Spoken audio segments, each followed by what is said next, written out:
நீதிமன்ற அவமதிப்பு வழக்கில் சென்னை பெருநகர வளர்ச்சி குழும அப்போதைய உறுப்பினர் ஆன்சல் மிஸ்டாவிற்கு சிறை தண்டனை விதிக்கப்பட்டுள்ளது.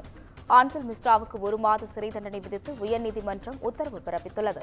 கோயம்பேட்டில் அடுக்குமாடி குடியிருப்பு கட்டுவதற்காக கையகப்படுத்த நிலத்தை குடியிருப்பு கட்டப்படாததால் கையகப்படுத்தப்பட்ட நிலத்தை திரும்ப ஒப்படைத்தது குறித்து மனுதாரர்களின் கோரிக்கையை பரிசீலிக்க தற்பொழுது நீதிமன்றம் உத்தரவு பிறப்பித்துள்ளது. இதுகுறித்த கூடுதல் விவரங்களை வழங்க செய்தியாளர் சிவக்குமார் இணைப்பில் உள்ளார். வணக்கம் சிவக்குமார், தற்பொழுது IAS அதிகாரிக்கு சிறை தண்டனை வழங்கியுள்ளார்கள். அது குறித்த விவரங்களை பகிரலாம். அதாவது நீதிமன்ற அவமதிப்பு வழக்கில் சென்னை பெருநகர வளர்ச்சி குழுமத்தோட அப்போதைய உறுப்பினரும் செயலாளருமான அன்சுல் மிஸ்ராவுக்கு 1 மாத சிறை தண்டனை விதித்து சென்னை உயர்நீதிமன்றம் தற்போது உத்தரவிட்டிருக்குதுங்க. சென்னை கோயம்பேட்டில் அடுக்குமாடி குடியிருப்பு கட்டுவதற்காக லலிதாம்பாள் அப்படிங்கிறவங்களும் அவரோட சகோதரர் விஸ்வநாதன் அப்படிங்கிறவருக்கும் சொந்தமான 17 சென்ட் நிலத்தை தமிழ்நாடு அரசு வீட்டு வசதி வாரியம் கடந்த 1983ஆம் ஆண்டு கையகப்படுத்தியது. அடுக்குமாடி குடியிருப்பு கட்டப்படாததால பயன்படுத்தாம உள்ள அந்த நிலத்தை திரும்ப வழங்கணும் அப்படின்னு சொல்லி 2003ஆம் ஆண்டு லலிதாம்பாள் மற்றும் விஸ்வநாதன் ஆகியோர் உயர்நீதிமன்றத்தில் வழக்கு தொடர்ந்தாங்க. வழக்கை விசாரித்த உயர்நீதிமன்றம் மனுதாரரின் கோரிக்கையை பரிசீலித்து உத்தரவு பிறப்பித்தது. அதன்படி 10.5 சென்ட் நிலத்தை திரும்ப கொடுத்த நிலையில 6.5 சென்ட் நிலத்தை சாலை விரிவாக்கத்திற்கு தேவை அப்படின்னு சொல்லி வீட்டு வசதி வாரியம் தன் வசம் வைச்சுக்கிட்டது. இந்த நிலமும் உரிய காரணத்துக்காக பயன்படுத்தப்படாமல் அதை திருப்பி தர கோரி அளித்த மனுவை பரிசீலிக்கணும் அப்படின்னு சென்னை உயர்நீதிமன்றத்தில் லலிதாம்பாள் மற்றும் விஸ்வநாதன் மீண்டும் மனு தாக்கல் செஞ்சிருந்தாங்க. இந்த மனுவை விசாரித்த உயர்நீதிமன்றம் மனுதாரரை நேரில் அழைத்து விசாரித்து 2 மாதங்களில் சட்டப்படி தகுந்த உத்தரவை பிறப்பிக்க வேண்டும்னு சென்னை பெருநகர வளர்ச்சி குழுமத்துக்கு 2021ஆம் ஆண்டு ஒரு உத்தரவு பிறப்பிச்சது.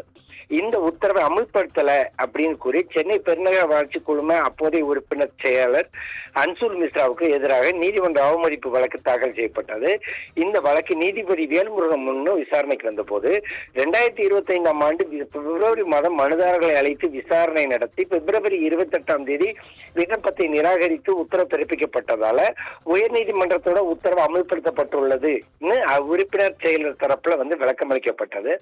இதை ஏற்க மறுத்த நீதிபதி குறித்த காலத்தில் உத்தரவை அமல்படுத்தாதது நீதிமன்ற அவமதிப்பு என கூறி சென்னை பெருநகர வளர்ச்சி குழுமத்தின் அப்போதைய உறுப்பினர் செயலர் அன்சுல் மிஸ்ராவுக்கு 1 மாத சிறை தண்டனை விதித்து உத்தரவிட்டார். மேலும் பாதிக்கப்பட்ட மனுதாரர்களுக்கு 25,000 ரூபாய் இழப்பீடு வழங்க உத்தரவிட்ட நீதிபதி இந்த தொகையை அன்சுல் மிஸ்ராவோட ஊதியத்தில் பிடித்தம் செய்து வழங்க வேண்டும்னு 3 வாரங்கள் இழப்பீடு தொகையை வழங்காவிட்டால் மேலும் 10 நாட்கள் சிறை தண்டனை அனுபவிக்கணும்னு உத்தரவிட்டிருக்கிறாரு.